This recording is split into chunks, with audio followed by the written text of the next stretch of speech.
Today, a conciliatory Stephen Harper in Montreal talking to reporters, inviting you and the other opposition leaders to come forward urgently with very specific policy proposals for what should be in the budget. Now, you've resisted that so far. Why is that? Well, it's his budget, not mine, and he's in government and I'm in opposition.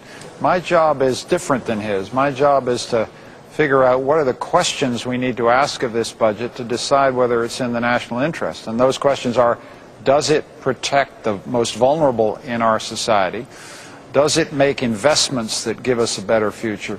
And does it help us to get out of this recession faster? Those are the kind of questions I'll be using to evaluate the budget. And my job is to evaluate the budget, not put it together. Well, with all due respect, Mr. Ignatieff, that's a standard political response, and we keep hearing that these are no ordinary times. Do you think that Canadians may be demanding and expecting more of their opposition leaders? The bottom line here is he's the Prime Minister, I'm not. It's his budget, not mine. And my job is to decide on the 27th of January whether it's in the national interest or not. And that's the responsibility that I'm going to discharge. Okay, so how much of this exercise for you will also be leaving yourself enough room to maneuver politically with what will be a very critical decision for you, perhaps one that the Liberals will have to make on their own about whether to let this budget pass or the government survive? Sure, it's a big decision, but it's not just a political decision, Sue. It's about whether we've got a government that's up to the challenge of guiding this country through the most serious economic crisis it's faced in a generation. And that's really the bigger question. As you know, the Liberal Party has been very general in its wish list for this budget, extremely general. So we don't have a lot in terms of specifics. This government will have to take responsibility for those specifics, but as I say, I think we'll have a budget listening, as I have to Canadians across the country, one that addresses the general needs of this country both immediately and as we go forward. So, you know, I do think there are some common themes emerging across the country, and we may not agree on everything, but I think we will have a budget that broadly responds to public demands.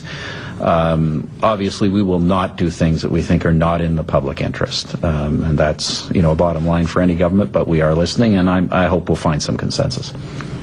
Remember, it's not my budget. It's Mr. Harper's budget, and it's his responsibility. I'm not writing the budget.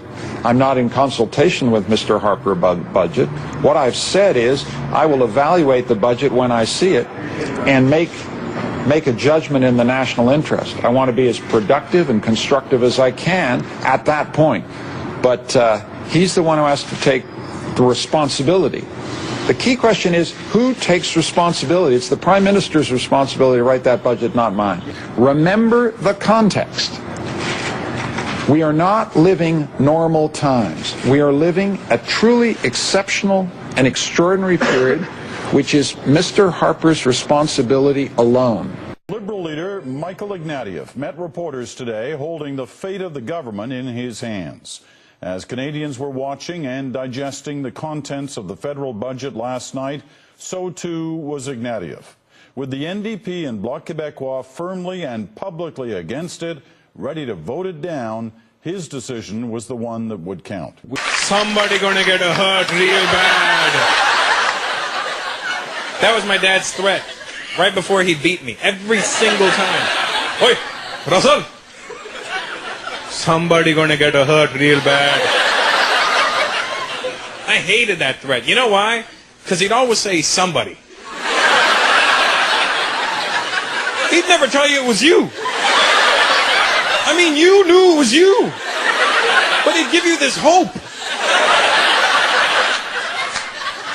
Oi, Russel! Somebody gonna get hurt real bad. Somebody. I'm not going to say who. Oh, I think you might know him very well. I'm in the back praying. I hope it's my brother, man. Please.